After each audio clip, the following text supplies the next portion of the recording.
Salut tout le monde! Aujourd'hui dans notre leçon des maths, on va voir comment comparer, ranger, encadrer des nombres décimaux. Alors commençons par comment peut-on comparer et ranger des nombres décimaux. La première des choses, je dois comparer la partie entière, d'accord? Ou les parties entières dans chaque nombre. Pour faire ça, pour me faciliter la tâche, je peux souligner les parties entières dans chaque nombre. Prenons par exemple les nombres que je vous ai donnés. Dans 9,07, c'est le 9. Dans 18,1, c'est le 18. Dans 1,598, c'est le 1. Et dans 12,6, c'est le 12. Alors, cela va me permettre, ou ça va me faciliter la tâche.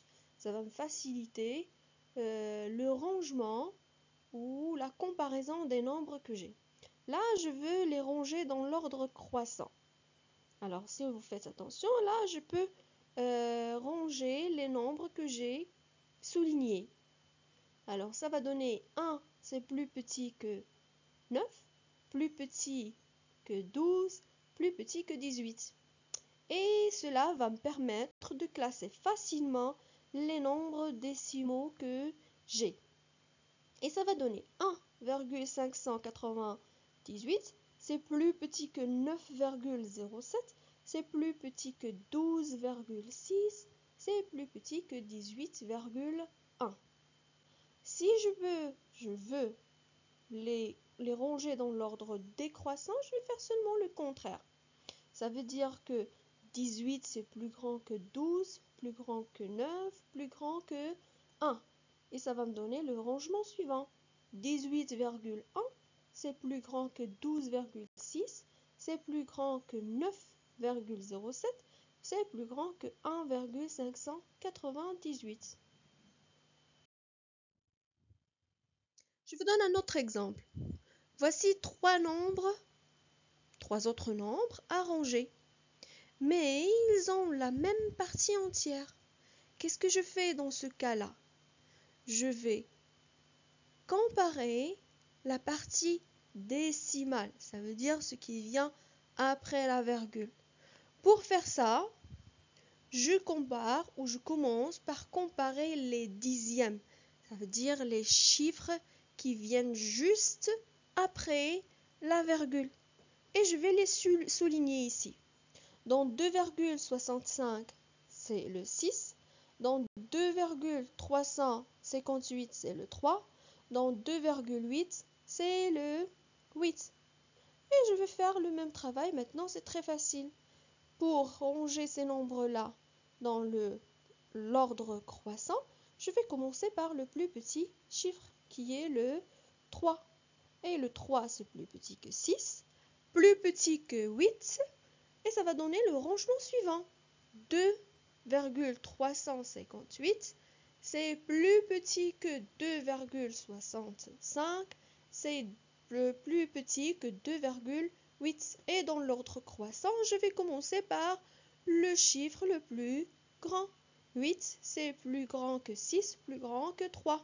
Et dans le classement, ça va donner 2,8, c'est plus grand que 2,65, c'est plus grand que 2,358. On va voir une autre façon pour comparer les mêmes nombres que je viens de vous donner, 2,65, 2,358 et 2,8.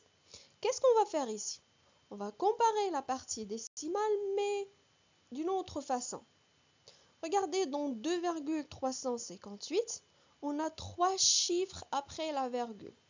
Qu'est-ce qu'on va faire aux autres nombres? On va équilibrer toutes les parties décimales en rajoutant des zéros. Ce qui va me donner 2,65, c'est 2,650. J'ai ajouté un zéro. Et 2,8, ça égale 2,800. Et qu'est-ce que j'ai fait à la partie décimale? Je l'ai transformée en fraction. en millièmes. Alors ça a donné 2,358, c'est 2 plus 358 millièmes.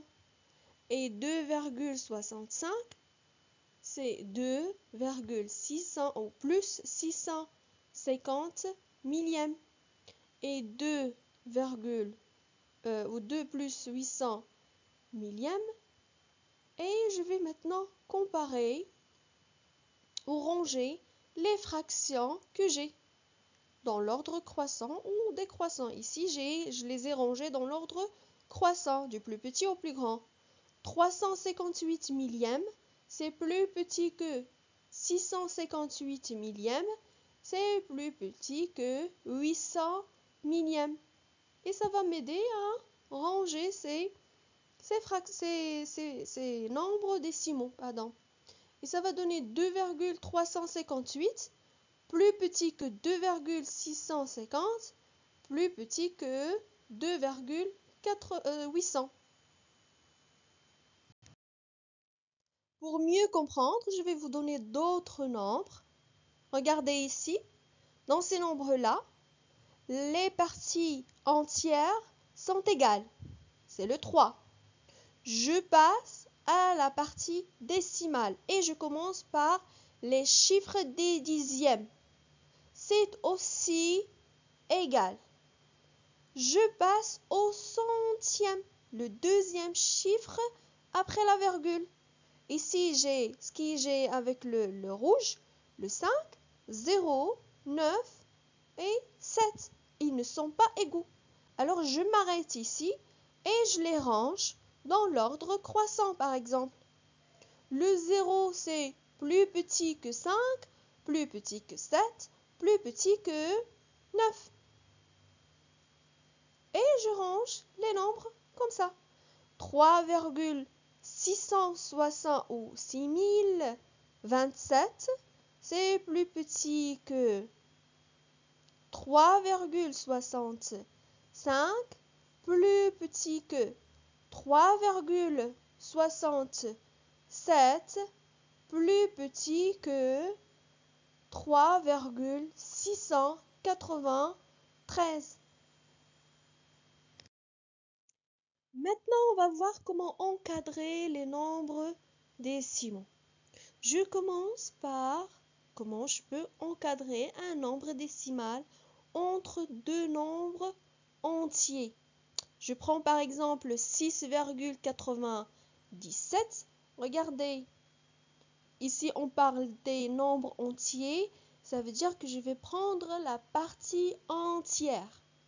Ici j'ai 6,97. C'est encadré entre le 6 et ce qui vient après le 6, c'est le 7. C'est très facile. Je donne un autre exemple. 14,69. Je prends la partie entière ici qui est le 14. Alors 14,69, elle est encadrée entre 14 et ce qui vient après 14, c'est le 15. Maintenant, si je veux encadrer un nombre décimal entre deux dixièmes. Alors, on fait attention ici, je vais prendre seulement les dixièmes. Je vais souligner les dixièmes que j'ai ici.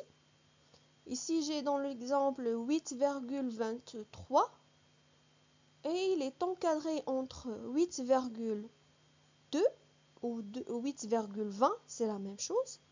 Et ce qui vient après le 2, c'est le 3. Ça va donner 8,3. Alors 8,23 est encadré entre 8,2 et 8,3. Maintenant, comment je peux encadrer entre un nombre décimal entre 2 centièmes? Je fais la même chose. Je vais souligner le chiffre des centièmes. Ici, dans l'exemple, j'ai 3,647.